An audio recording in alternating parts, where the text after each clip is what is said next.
الحمد لأهله والصلاة لأهلها قال عز وجل في كتابه المحكم اعوذ بالله من الشيطان الرجيم بسم الله الرحمن الرحيم ومن أحسن قولا ممن دعا إلى الله وعمل صالحا وقال إنني من المسلمين صدق الله مولانا العظیم۔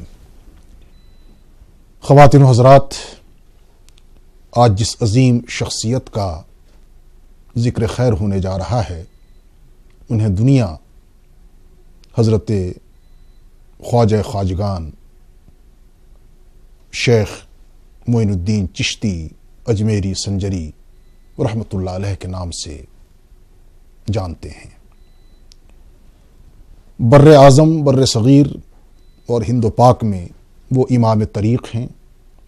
امام شریعت ہیں، رہبر ہیں،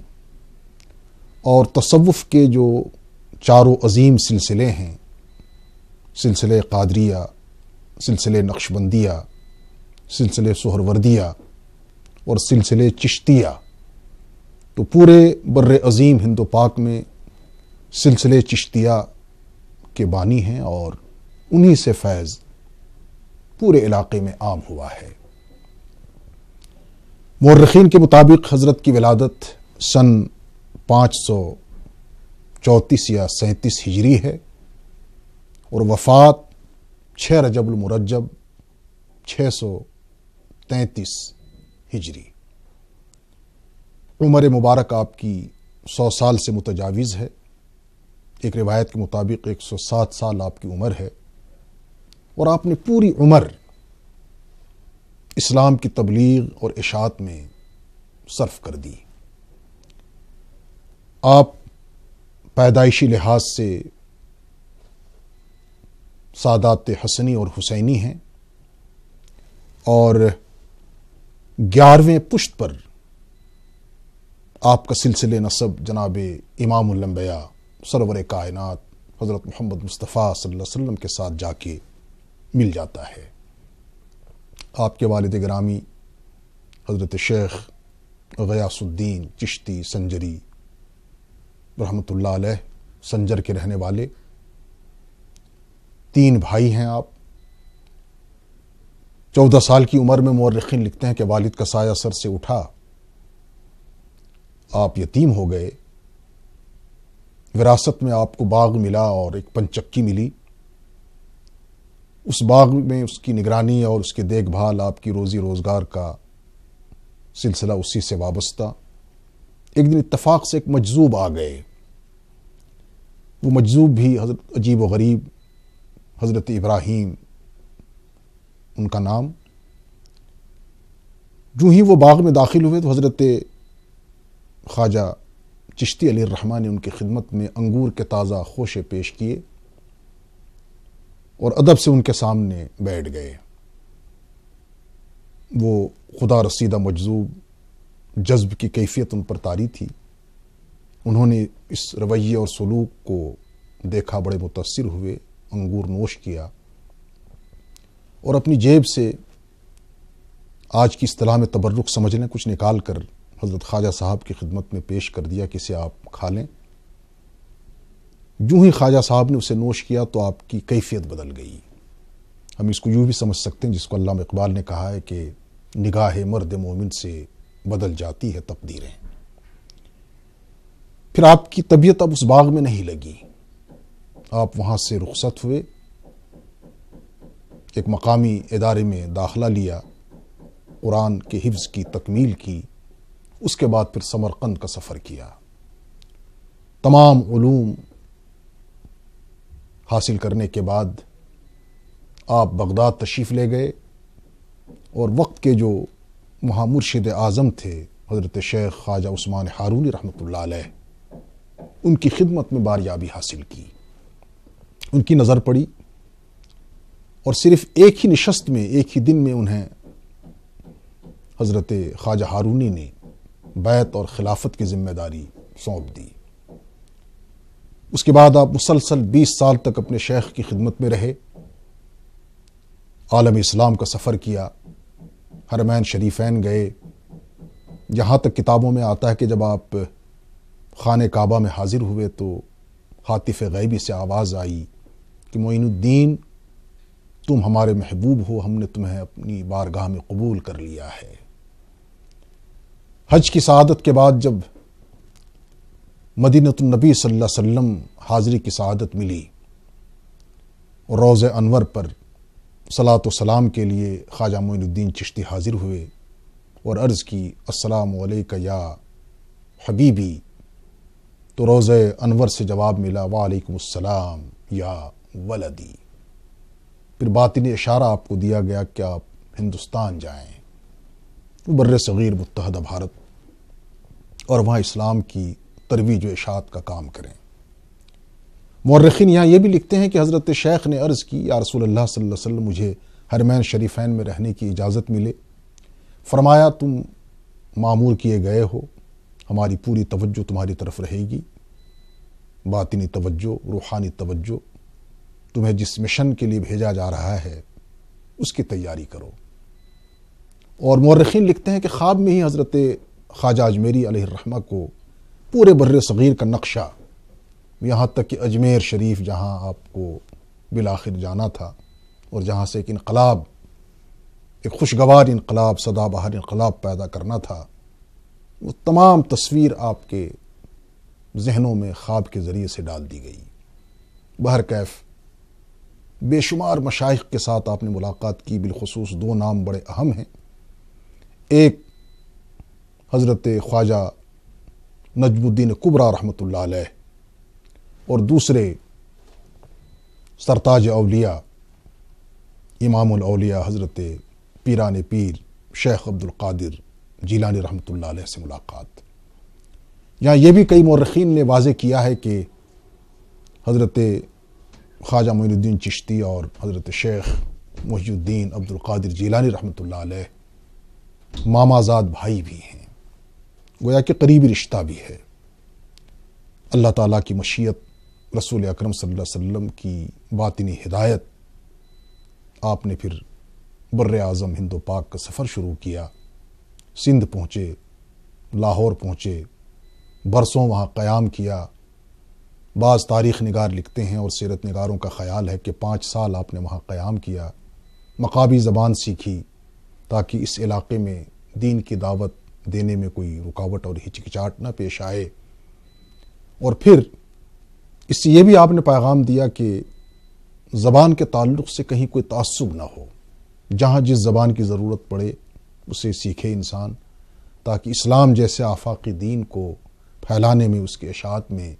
کردار ادا کیا جا سکے۔ حضرت خواجہ اجمیری ظاہر ہے جب لاہور پہنچے ہیں تو بر صغیر کے بہت بڑے ایک روحانی پیشوا حضرت علی حجویری رحمۃ اللہ علیہ داتا گنج بخش، آپ کے مزار پر آپ نے 40 دن تک چلہ فرمایا، مسلسل استغراق کی کیفیت رہتی تھی، وہاں آپ مجاہدے کرتے تھے اور یکسوئی کے ساتھ اللہ سے لو لگانا، رسول اکرم صلی اللہ علیہ وسلم کی سنت کی پیروی جو آپ کی زندگی کا شعار تھا وہ معمول رہا۔ اور حضرت خواجہ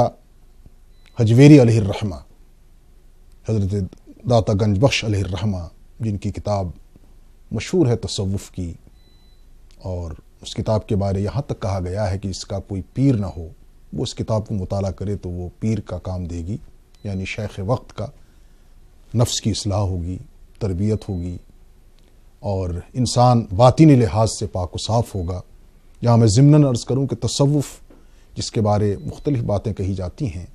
یہ عین اسلام ہے، اور مشہور حدیث صحیحین کی احادیث کے تمام کتابوں میں جسے حدیث جبریل کہتے ہیں، بہت زبردست حدیث ہے، اسے ام الحدیث کہا جاتا ہے۔ اس میں حضرت جبریل علیہ الصلوۃ والسلام سائل کی حیثیت سے بارگاہ نبی صلی اللہ علیہ وسلم میں آتے ہیں اور آقا علیہ السلام سے دین اسلام کے بارے سوال و جواب کر کے مطمئن ہوتے ہیں۔ اس میں ایک سوال انہوں نے یہ بھی پوچھا ہے کہ ومل احسان، یا رسول اللہ صلی اللہ علیہ وسلم احسان کیا ہے؟ تو احسان دراصل تصوف ہے، شریعت سے ہٹ کر طریقت نہیں ہے، تصوف نہیں ہے، اور تصوف کی کڑی بعض مورخین اور علماء یہ بھی فرماتے ہیں کہ یہ اصحاب صفہ سے ان کی کڑیاں ملتی ہیں، جو خدا رسیدہ ہو، اللہ کا خوف ہو، خشیت ہو، دین کا درد ہو، داعیانہ مزاج ہو، وہی صوفی ہوتا ہے، درویش ہوتا ہے، صوفی ہوتا ہے۔ وہاں چلے میں رہے اور ایک وقت آیا کہ حضرت داتا گنج بخش صاحب کی قبر کشادہ ہوئی، کھل گئی، اور وہی کشف المحجوب جو حضرت کی ایک عظیم الشان اور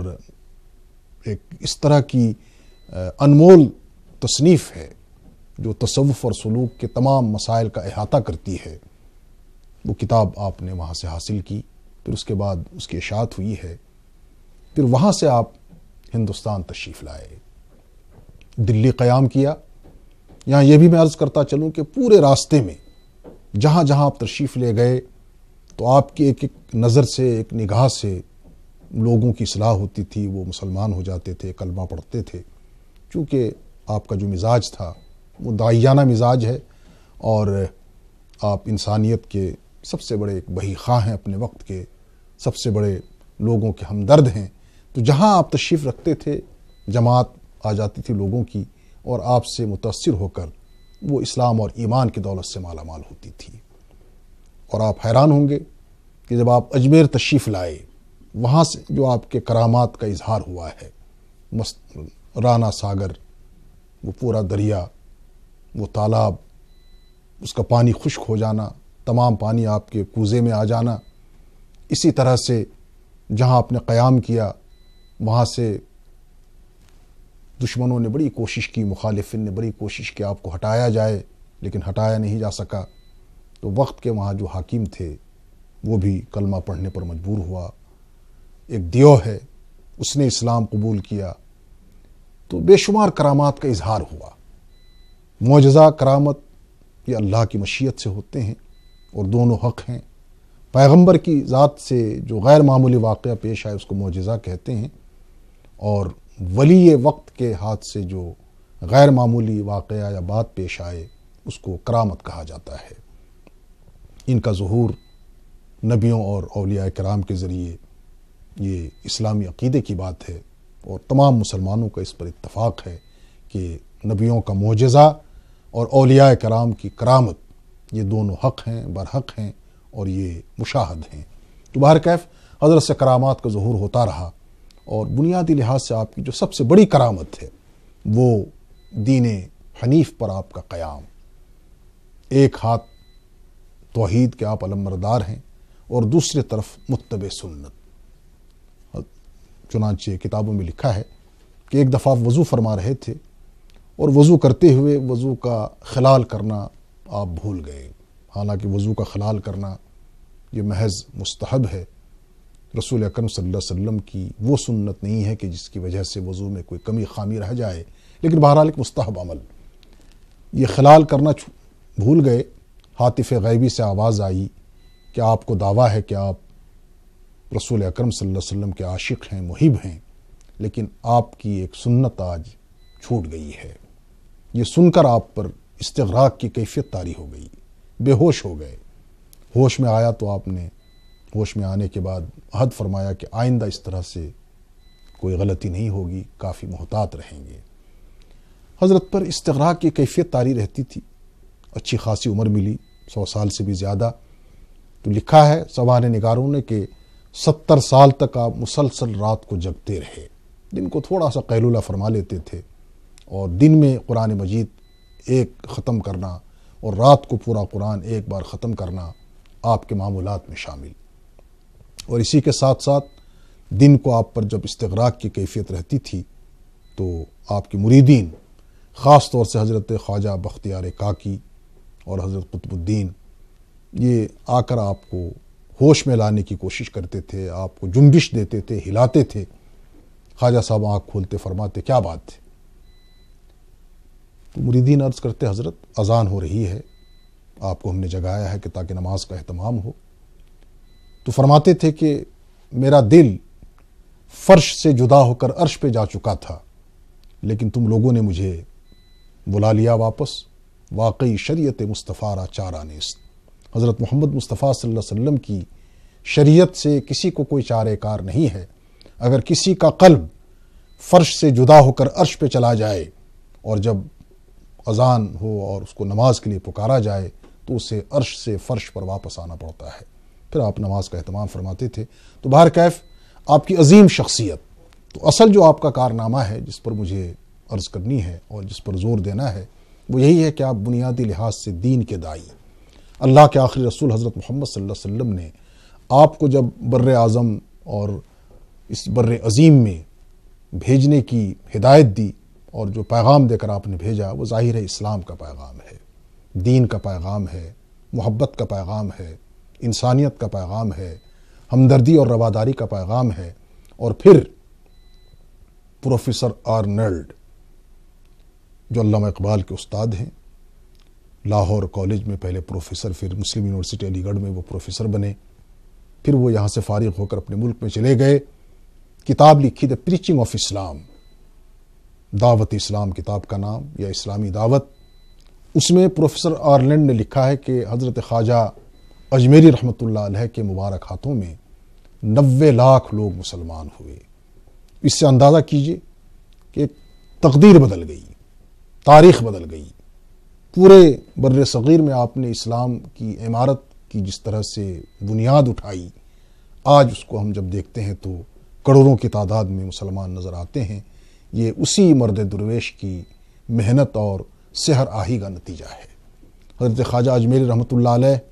ایک صرف خشک یا ایسے عابد اور زاہد انسان نہیں تھے جو بالکل خلوت میں رہ کر، دنیا سے الگ تھلگ رہ کر، معاشرے سے الگ رہ کر اللہ کی یاد میں لگے تھے۔ ایسا نہیں ہے، آپ ایک مرد میدان تھے، کارزار کے آدمی تھے، میدان عمل کے آدمی تھے۔ آپ نے زندگی کے ایام اسلام کی اشاعت میں اور دعوت میں اور تبلیغ میں صرف کی۔ جو بھی آپ کی مجلس میں آتا کوئی محروم نہیں رہتا، فیض اٹھاتا، کلمہ خیر کا حامل بنتا، اسلام کا پرستار بنتا، اسلامی اخلاق کا دیوانہ بنتا۔ یہی وجہ ہے کہ صدیاں گزر گئیں، حضرت شیخ معین الدین چشتی اجمیری رحمۃ اللہ علیہ ان کا فیض جاری ہے۔ عجیب بات ہے، جب یہ حرم پاک میں تھے تو انہوں نے اللہ سے دعا کی پروردگار مجھے بخش دیں، میرے گناہ معاف کریں۔ تو لکھا ہے مورخین نے کہ آواز آئی کہ ہم نے تمہاری مغفرت کر دی، تمہاری اولاد اور آل کی مغفرت کر دی، یہاں تک کہ تمہارے شجر نسب کے ساتھ جس کا تعلق ہے ان کو بھی مغفرت کا پروانہ دے دیا۔ تو اصل یہ ہے کہ حضور صلی اللہ علیہ وسلم کا ارشاد گرامی ہے کہ کل میدان محشر میں ہر شخص کا حشر اسی کے ساتھ ہوگا جس کے ساتھ دنیا میں اس کو محبت تھی۔ یہی وجہ ہے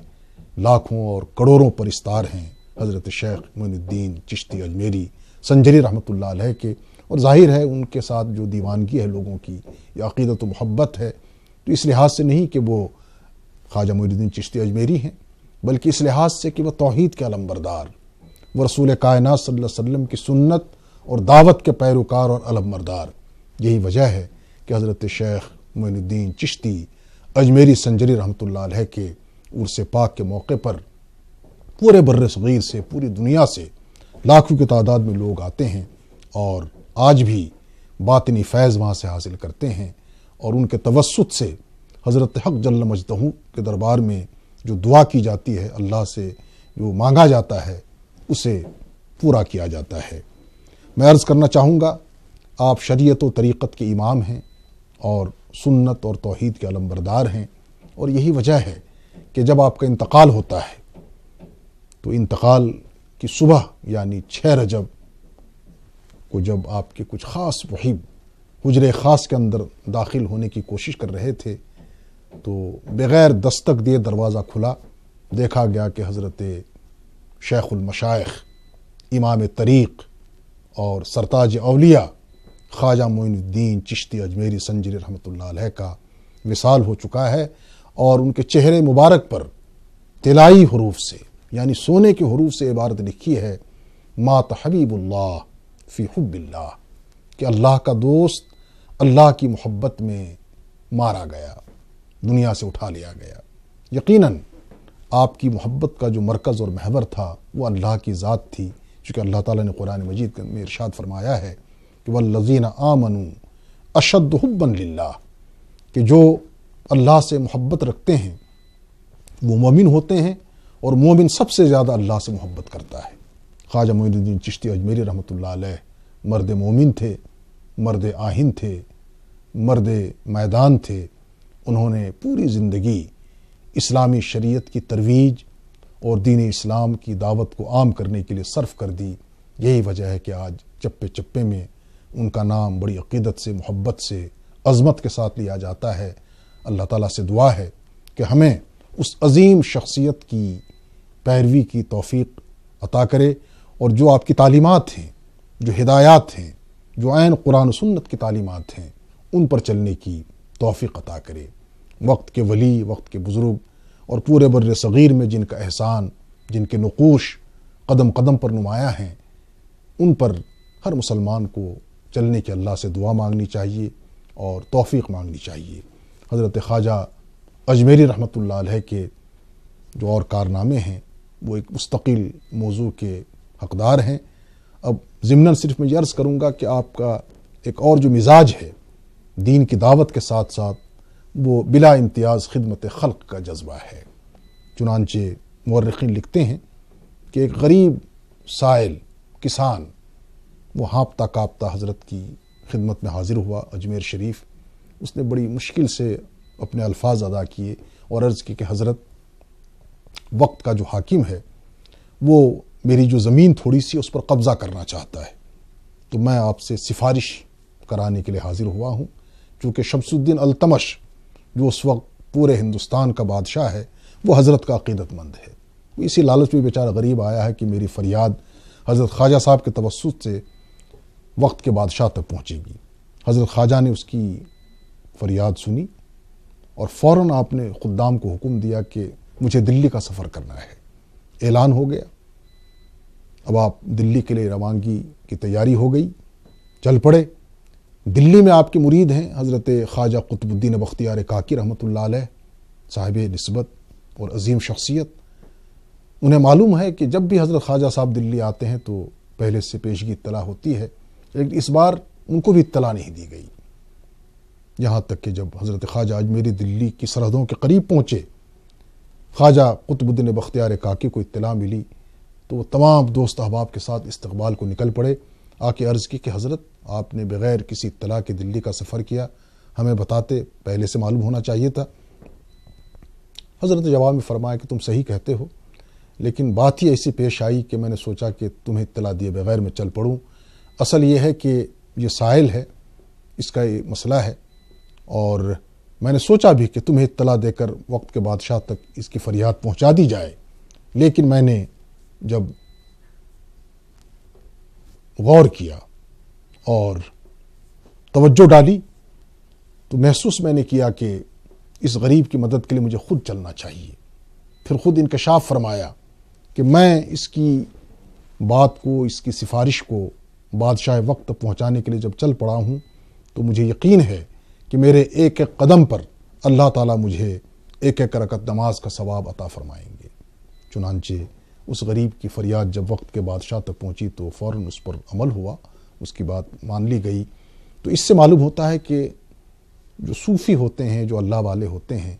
وہ دین اسلام کی تعلیمات کے مطابق خدمت خلق کے جذبے سے بھی سرشار ہوتے ہیں، اور حضرت خواجہ صاحب کے عقیدت مندوں کو بھی چاہیے کہ وہ نری زبانی جمع خرچ کے بجائے حضرت کی عملی زندگی کو سامنے رکھیں اور اسلامی تعلیمات کو، ہدایات کو عام کرنے کے ساتھ ساتھ خدمت خلق کے جذبے کے تحت بھی جو کچھ اس سے بن پڑے اس میں اپنا کردار ادا کریں۔ وآخر الدعوانا ان الحمد للہ رب العالمین۔